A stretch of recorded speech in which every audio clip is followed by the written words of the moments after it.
আমার বোনের ছেলে যখন শহরে পড়তে আসে তখন আমি তাকে আমার বাড়িতে থাকতে দেই, কারণ আমি বাসায় একাই থাকতাম। আমার বড় বাইরে ছিল বলে তার সাথে এই ব্যাপারে কথা বললে সে রাজি হয়ে যায়। আমার বোনের ছেলে আমার অনেক খেয়াল রাখত, বাজার থেকে কোনো কিছু আনার প্রয়োজন হলে সে এনে দিত। একদিন হঠাৎ আমি অসুস্থ হয়ে পড়ি। তখন আমার বোনের ছেলে বলে, এখন তুমি শুধু আরাম করবে। রাতে সে আমাকে দুধ খাওয়ানোর পর ওষুধ খাইয়ে চলে যেত। সকালবেলা ঘুম থেকে উঠলে আমি অনেক শান্তি পেতাম। একদিন আমার পেটে অনেক ব্যথা হতে শুরু করে। ডাক্তারের কাছে গেলে ডাক্তার বলে আমি গর্ভবতী। এই কথা শুনে আমার তো প্রাণ বেরিয়ে যাওয়ার মতো অবস্থা হলো।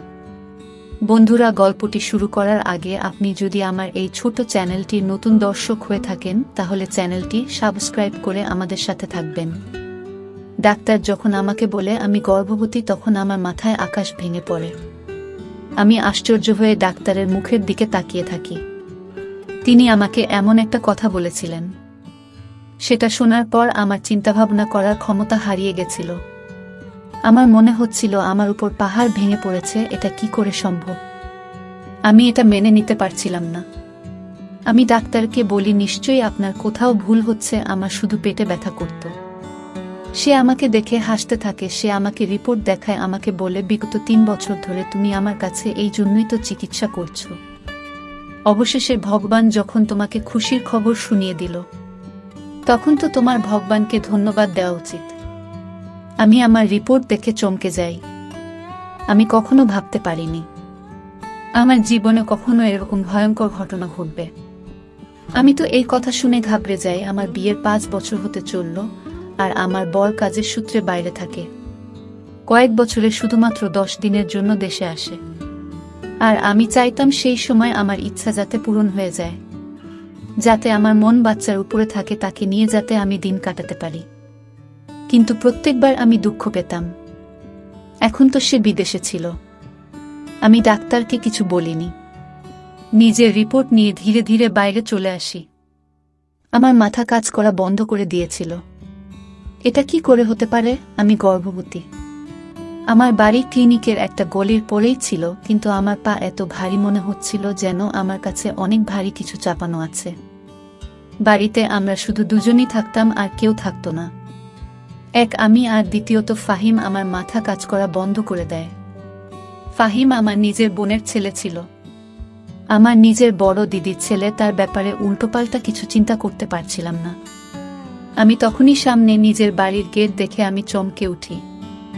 আমার মনে হচ্ছিল ক্লিনিক থেকে বাড়ি পর্যন্ত কোনো প্রাণহীন লাশকে ধাক্কা দিয়ে এত দূর নিয়ে এসেছে। আমার গলা এমনভাবে শুকিয়ে গেছিল যে আমার নিঃশ্বাস নিতে পর্যন্ত কষ্ট হচ্ছিল। আমি দরজায় বেল বাজাই, তখনই ফাহিম এসে দরজা খুলে দেয়।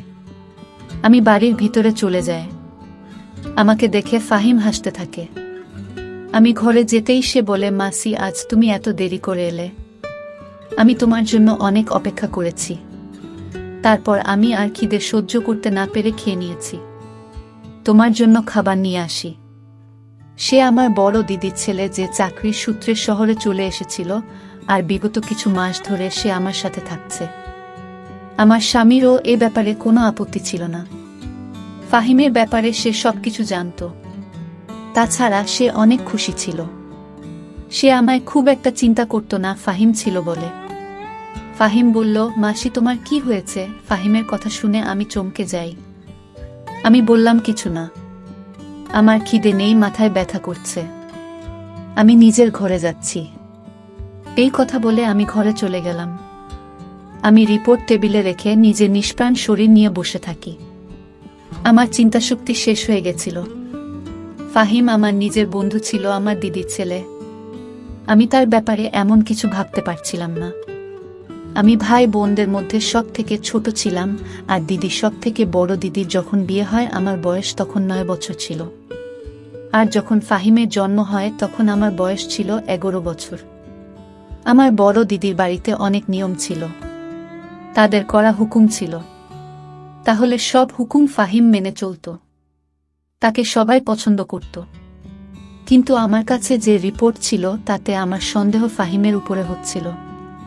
আমি আর ফাহিম ছাড়া বাড়িতে আর কোনো তৃতীয় ব্যক্তি থাকতো না যার উপর আমার সন্দেহ হবে। আমি মাথায় হাত দিয়ে চুপ করে বসেছিলাম। আমার মনে পড়ে কিছুদিন ধরে ফাহিম আমায় দুধের সাথে ওষুধ খেতে দিত, যেটা খেয়ে আমি গভীর ঘুমে আচ্ছন্ন হয়ে যেতাম। সকালে যখন আমি উঠতাম তখন অনেক আরাম লাগত। সে কি তাহলে আমাকে ঘুমের ওষুধ খাওয়াতো আর আমার ঘুমিয়ে পড়ার পর কিছু করত। ফোঁটা ফোঁটা জল আমার চোখ থেকে পড়তে থাকে। আমার একরকম অস্বস্তি হতে শুরু করে। সত্যিকারের সম্পর্কে কি মানুষ এমন করতে পারে? নিজস্ব শারীরিক চাহিদা মেটানোর জন্য মানুষ এমন করতে পারে? আমি তার মাসি ছিলাম, তার নিজের মায়ের বোন, মানে তার মায়েরই মতন। সে আমার কাছে ছেলের মতোই ছিল। আমি তার সামনে কোনো পর্দা করতাম না। তার মাথা যদি আমার ব্যাপারে এরকম ভাবেও, তবে তার মন কি করে এই পাপ, এই অন্যায় করতে সম্মতি দিল? আমি অনেক কাঁদছিলাম। আমি যে কি ভয়ঙ্কর যন্ত্রণা সহ্য করেছি তা হয়তো কেউ বুঝতেও পারবে না। আমার মনে পড়ে গেল ছোটবেলায় আমি যখন দিদির কাছে থাকতাম, তখন সে আমার কোলে বসে পড়ত। সে আমাকে মাসি না বলে মাতামাতি বলতো। আমি সবার ছোট ছিলাম আর সে দিদির প্রথম সন্তান ছিল। সেই জন্য আমার বাড়িতে সব থেকে বেশি সময় সে আমার সাথে কাটাতো। যখন আমার বিয়ে ঠিক হয় তখন সে নতুন নতুন কলেজে ভর্তি হয়েছে। সে আমাকে সোহানের নাম নিয়ে অনেক রাতও সে বলতো, তুমি এত সুন্দরী, মনমোহিনী। আর সে লম্বা চওড়া ছেলে, তার উপরে রাগী মেজাজের। মাসি, সোহান আঙ্কেলকে তোমার সাথে একদম মানাবে না। তোমার সাথে তো আমার মতো কোনো স্মার্ট ছেলেকে ভালো লাগবে। সে সবসময় সোহানের ব্যাপারে এরকম বলতো। হ্যাঁ, সত্যি। আর কি করত? আমি তার দিকে অনেক রেগে রেগে তাকাতাম। আমার আর তার মধ্যে আন্ডারস্ট্যান্ডিংও অনেক ভালো ছিল। যখন সে আসতো রাতে অনেক কথা বলতো, হাসতো, মজা করত। সে এখন আমায় বলে, সোহান আঙ্কেল মনে হয় বিদেশে কোনো মেম সাহেবকে বিয়ে করে নিয়েছে, সেজন্যই তো ফিরতে চায় না। আমি তার দিকে রেগে রেগে তাকাতাম আর হাসতাম। তাকে দেখে কখনো এমন মনে হতো না যে সে আমার সাথে এমন নোংরা কাজ করতে পারে। আমি এই সবই চিন্তা করছিলাম। তখনই ফাহিম দরজায় ঠক ঠক শব্দ করে ঘরের ভিতরে এলো। তখনও তার হাতে দুধের গ্লাস, ওষুধও ছিল। সে খুব স্বাভাবিকভাবেই আমার সামনে বসল, কিন্তু সে বিছানায় বসতেই আমি ভয়ে পিছনে সরে যাই। যে সব কথা আমি ডাক্তারের থেকে শুনে এসেছিলাম, তাতে আমার জায়গায় যে কেউ থাকুক না কেন সে ভয় পেয়ে যেত। আমি একা সে সময় ফাহিমের সাথে বাড়িতে ছিলাম। সে আমাকে এভাবে ভয় পেতে দেখে অবাক হয়ে যায়। কি ব্যাপার মাসি, তুমি এত ভয় পেয়ে আছো কেন? সবকিছু ঠিক আছে তো? নাও, দুধ খাও আর আরাম করো।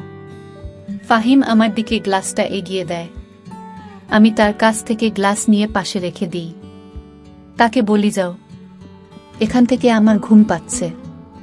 কারণ আমি জানতাম সে এখন আমার পাশে বসে তার অফিসের গল্প বলবে। যতক্ষণ না আমি গভীর ঘুমে ঘুমিয়ে পড়ি সেখান থেকে উঠবে না। আমার এরকম কথা শুনে সে ঘাবড়ে যায় আর একটু অবাক হয়ে যায়। কি ব্যাপার মাসি, তোমার শরীর ঠিক আছে তো? হয়তো আমায় এভাবে কথা বলতে শুনে সে চিন্তিত হয়ে গেছে। আমার তার উপর আরও রাগ হতে থাকে। কিরকম ভাবে সে আমার সামনে নাটক করছিল, যেন সে অনেক বোকা, বেচারা, কিছু জানে না আর ভীষণ ভালো মানুষ। প্রথমে তো আমার মনে হচ্ছিল যেন তার গায়ের জোরে একটা চড় মারি, তারপর রিপোর্টটা তার সামনে ছুঁড়ে মারি আর বলি, দেখো তোমার সততার প্রমাণ। আর তারপর তাকে বাড়ি থেকে বের করে দেই। আমি তাকে প্রমাণ সমেত ধরতে চাইতাম, না হলে সে অস্বীকার করবে। আমার মাথায় অনেক ব্যথা করছে। আমাকে একদম জাগিও না, আমি ঘুমাতে চাই। আমার এই কথার সামনে সে একদম চুপ হয়ে গেল আর উঠে দরজা পর্যন্ত চলে গেল। বলল, তুমি আরাম করো, আর হ্যাঁ, দুধটুকু নিশ্চয়ই খেয়ে নিও।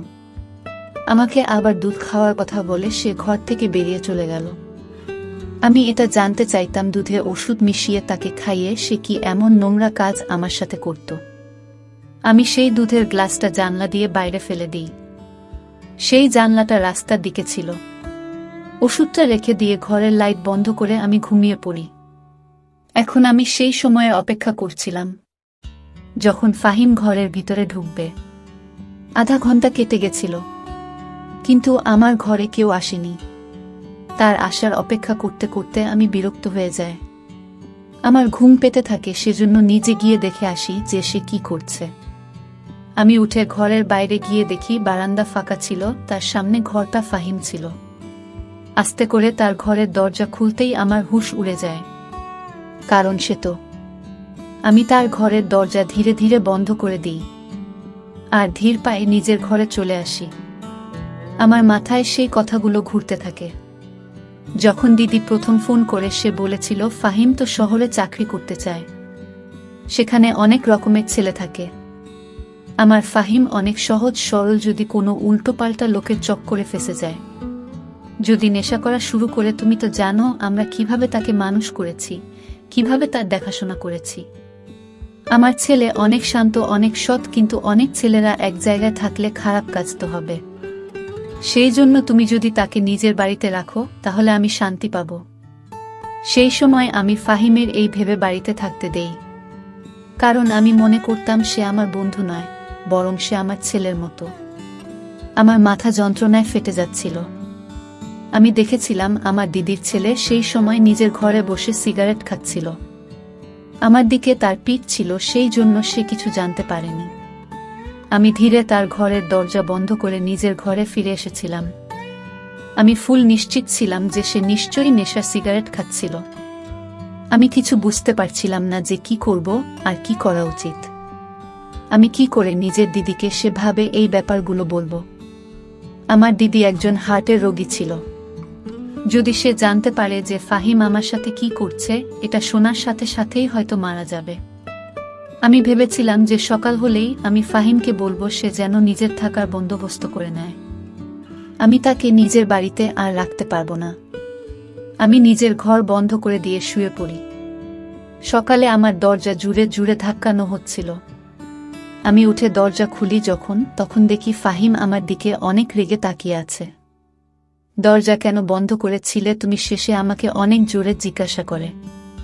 সে কি যে আমাকে এভাবে জিজ্ঞাসা করবে, তার হয়তো সমস্যা হচ্ছিল, এজন্য যে আমি তার রাস্তা বন্ধ করে দিয়েছিলাম।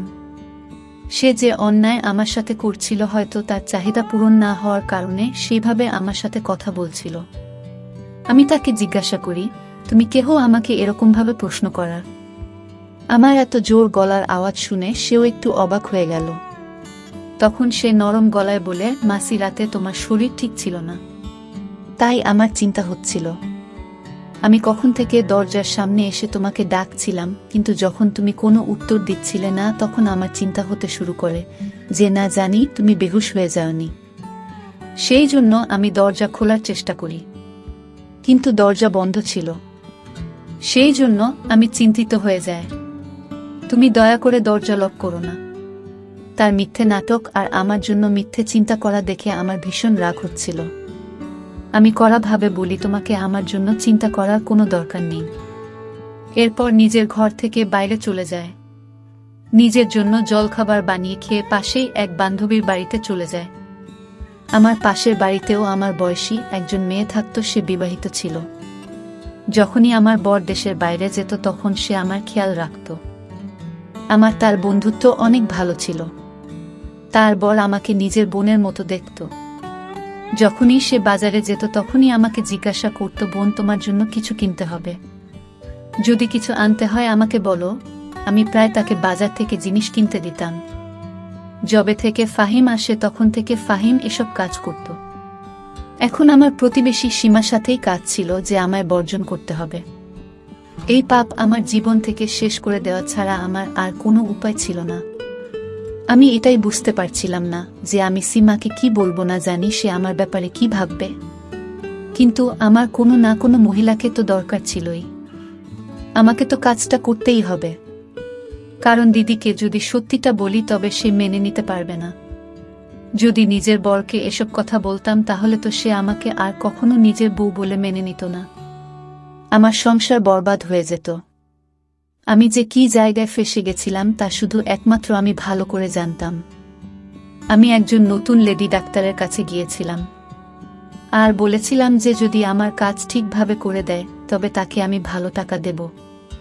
সে মহিলা ডাক্তার রাজি হয়ে যায়, কিন্তু সেই রাতে আমার সাথে কিছুটা এরকম হয় যা দেখে আমি কেঁপে উঠি। আমি রাতে ফিরে ফাহিমকে বলি যে আমি তোমাকে আর নিজের বাড়িতে রাখতে চাই না। সেই জন্য সে যেন 1 সপ্তাহের মধ্যে নিজের থাকার ব্যবস্থা করে নেয়। আমার কথা শুনে সে অবাক হয়ে যায়। মাসি, তুমি এসব কি বলছো? আমি তোমাকে ছেড়ে কোথায় যাব? আমার কোনো ব্যাপার না, আমি কোথাও একটা থেকে যাব, কিন্তু মাসি তুমি একা কি করে থাকবে? ফাহিমের কথা শুনে আমার রাগ হতে শুরু করে। আমি বলি, তুমি আসার আগে আমি একাই থাকতাম। যত তাড়াতাড়ি সম্ভব নিজের জন্য থাকার জায়গা খুঁজে নাও। সে কোনো উত্তর দেয় না, কিন্তু তাকে দেখে চিন্তিত মনে হচ্ছিল। আমি নিজের ঘরে এসে শুয়ে পড়ি। এখন আমি নিজের ঘরের দরজা লক করে রাখতাম। কিছুক্ষণের মধ্যেই আমি ঘুমিয়ে পড়ি। তারপর আমার আর কিছু মনে ছিল না। রাতে যখন চোখ খুলে তখন মনে হচ্ছিল যে আমার পাশে কেউ শুয়ে আছে, কিন্তু আমার ঘরে অনেক অন্ধকার ছিল। এতটাই অন্ধকার ছিল যে আমি সেই মানুষটাকে দেখতে পাচ্ছিলাম না। শুধু এটা মনে হচ্ছিল যে আমার পাশে কেউ শুয়ে আছে। আমি অনেক ভয় পেয়ে গেছিলাম। আমি তাড়াহুড়ো করে কিছু বুঝতে না পেরে চিৎকার করতে থাকি। কিছুক্ষণের মধ্যেই আমার পাশে শুয়ে থাকা মানুষটা উঠে বসে। আমার বিছানা থেকে উঠে যাওয়ার আগেই সেই মানুষ নিজের হাত দিয়ে আমার মুখ চেপে ধরে। এখন তো আমি অনেক চমকে গিয়েছিলাম। আমি নিজেকে বাঁচানোর কোনো কথা চিন্তা করার আগে সে মানুষটা বিছানার পাশে থাকা ল্যাম্প অন করে দেয়।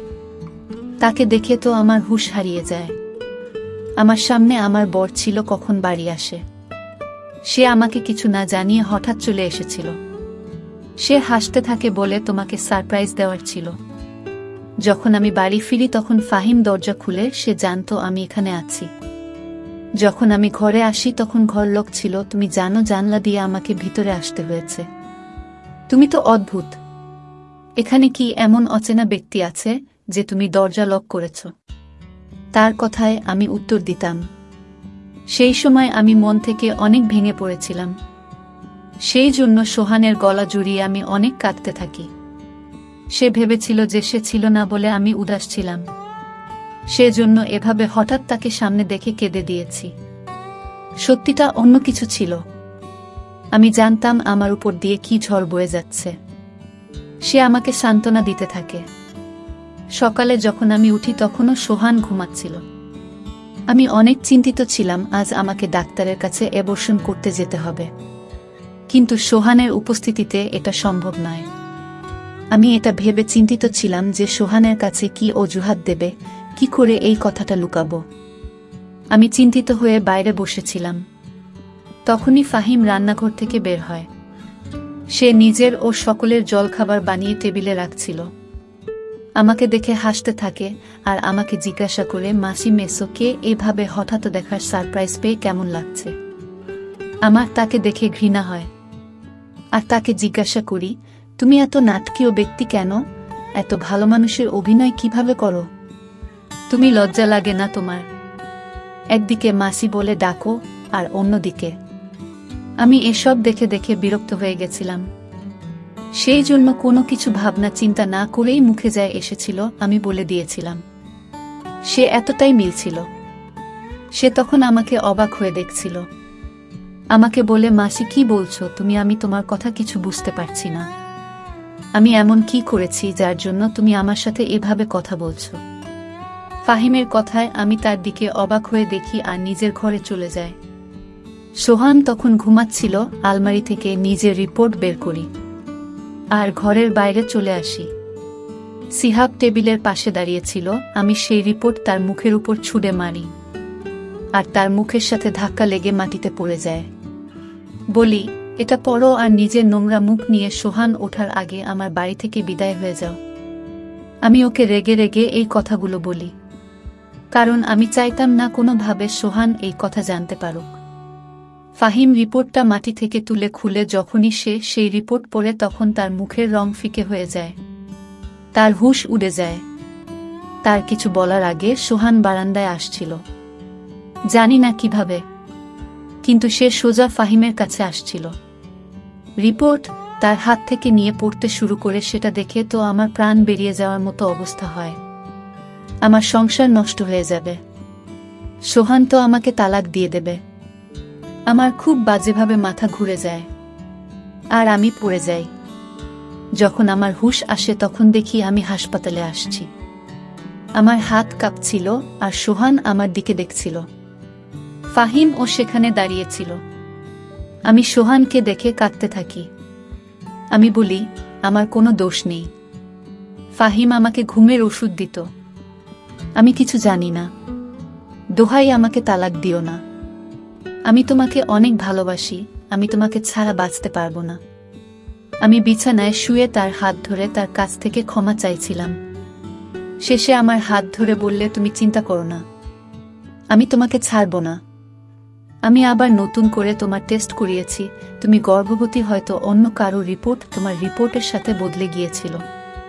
না তুমি দোষী আর না শিহাবের কোনো দোষ আছে। এরকম কিছু নয়, তুমি তার চরিত্রের উপর সন্দেহ করো না। শুধু রিপোর্টও অদল বদল হয়ে গেছিল। এটা একটা ভুল বোঝাবুঝি হয়েছে। ফাহিমের উপর যখন আমার নজর পড়ে তখন সে কাঁদছিল, তার মুখ থেকে কোনো শব্দ বেরোচ্ছিল না। ও শুধু কাঁদছিল। আমাকে দেখে আমার কাছে এলো আর বলল, মাসি, তুমি কি করে ভাবলে যে আমি তোমার সাথে এরকম করতে পারি? আমি আমার মা আর তোমার মধ্যে কখনো কোনো পার্থক্য করিনি। আমি তো কখনো কোনো অচেনা মেয়ের দিকে চোখ তুলে পর্যন্ত তাকাইনি। তুমি তো আমার মায়ের মতো। আমি বললাম, আমি তোমাকে সিগারেট খেতে দেখেছি। সে বলে, আমি নেশা আর সিগারেট কখনো খাই না। হ্যাঁ, কখনো কখনো এমনি সিগারেট খাই। আমি তোমার খেয়াল এই জন্য রাখতাম যে ছোটবেলা থেকে আমি তোমার কোলে পিঠে করে মানুষ হয়েছি, বড় হয়েছি। সেই জন্য যেভাবে আমি আমার মায়ের খাবার আর ওষুধের খেয়াল রাখতাম, সেভাবেই তোমারও খেয়াল রাখতাম। আমি যদি জানতাম আমার জন্য তোমার অসুবিধা হবে, তাহলে আমি কখনো ওখানে যেতামই না। সে কেঁদে কেঁদে এই কথাগুলো বলছিল। একটা ভুল রিপোর্ট আমাকে লজ্জায় ফেলে দিয়েছিল। আমি নিজের দিদির ছেলের ব্যাপারে কি না ভেবেছিলাম। কিন্তু আমার মাথায় একবারও এই চিন্তা আসেনি যে রিপোর্ট ভুলও হতে পারে। আফসোস, যদি আমি দ্বিতীয়বার আরও একবার টেস্ট করে নিতাম তাহলে এসব কিছু ঘটত না। বন্ধুরা, আজকের গল্প এখানেই শেষ করছি। যদি আমার গল্পগুলো তোমাদের ভালো লাগে তাহলে একটা লাইক দিয়ে বন্ধুদের সাথে শেয়ার করে দিন।